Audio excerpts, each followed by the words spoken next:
South Sudan's path to peace and development is beset by political instability, humanitarian crises, and socio-economic fragility. The country contends with weakened institutions and struggles with social cohesion, all as the ongoing war in neighboring Sudan further destabilizes its fragile transition.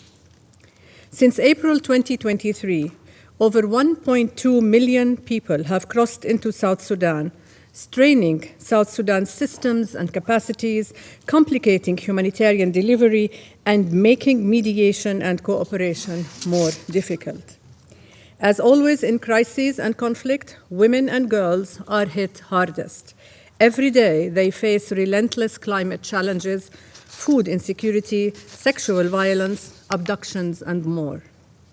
South Sudan has one of the highest rates of gender-based violence in the region, with an estimated 2.7 million people at risk.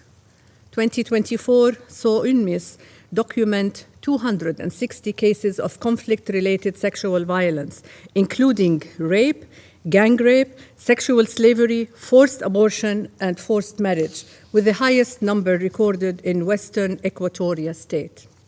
Forced displacement, especially of women and children, increase their vulnerability, while resource scarcity and livelihood pressures fuel ethnic tensions, driving intercommunal violence and increasing vulnerability to gender-based violence, particularly in border areas. For South Sudan's young people, the impacts are acutely gendered. Young women and girls face forced marriages and sexual violence.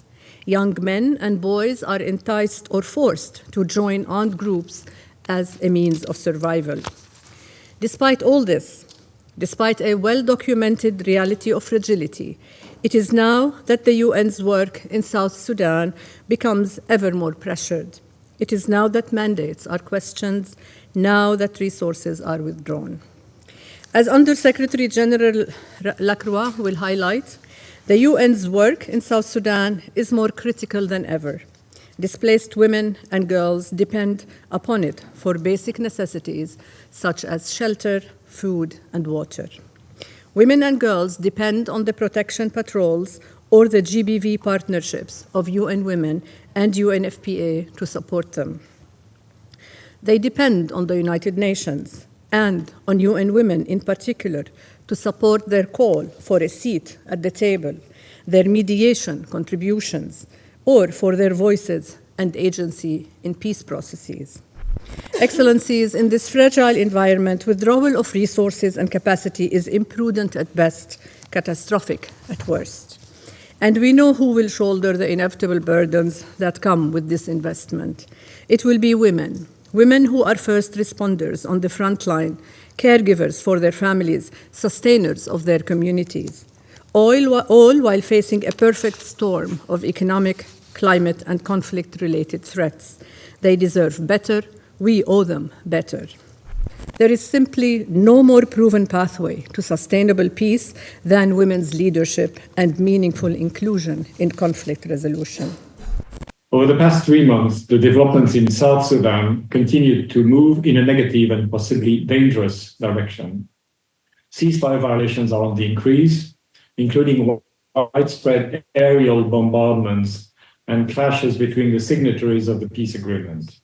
Mr. President, despite these challenges and a breaking point becoming visible, the revitalized peace agreement remains the only viable framework for long-term peace and stability in South Sudan. Mr. President, the humanitarian situation remains catastrophic. More than 7.5 million people face acute food insecurity. 28,000 are at risk of famine. Flooding has displaced over 1 million. Over 1.2 million returnees and refugees from Sudan have crossed into a country already struggling to feed its own. Human suffering during this volatile situation continues to mount. Conflict-related sexual violence, arbitrary detentions, and extrajudicial killings persist with limited accountability. I urge all parties to immediately cease hostilities and recommit to the cessation of hostilities agreement. Despite insecurity and rising bureaucratic impediments, humanitarian partners bravely continue to deliver assistance, often at great personal risk. I call on the government to lift access restrictions, guarantee the safety of aid workers, and hold to account all those involved in attacks on humanitarian workers. Mr. President, the recent administrative changes within the government structure has been carried out in accordance with South Sudan's sovereign, prerogative, and national laws. These adjustments are intended to enhance efficiency, promote accountability, and ensure stability during the transition.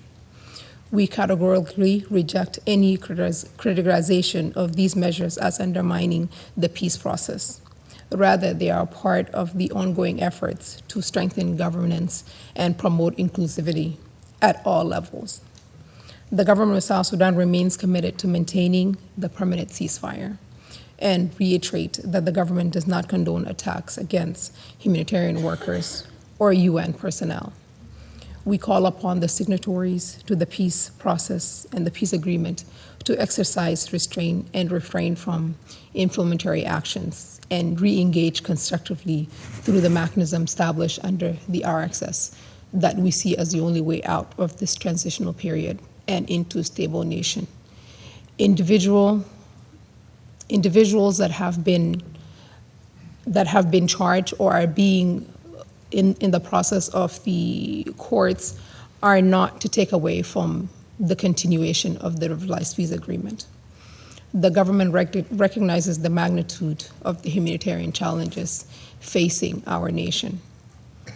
The effects of climate change, the regional instability, and the conflict in the neighboring Sudan, to mention a few, continue to hinder our situation in the country.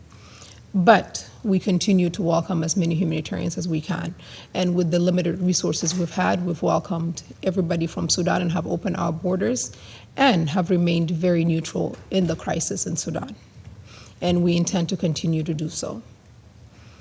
We condemn any attacks on humanitarian workers and emphasize that perpetrators of such acts will be held accountable under the South Sudanese laws.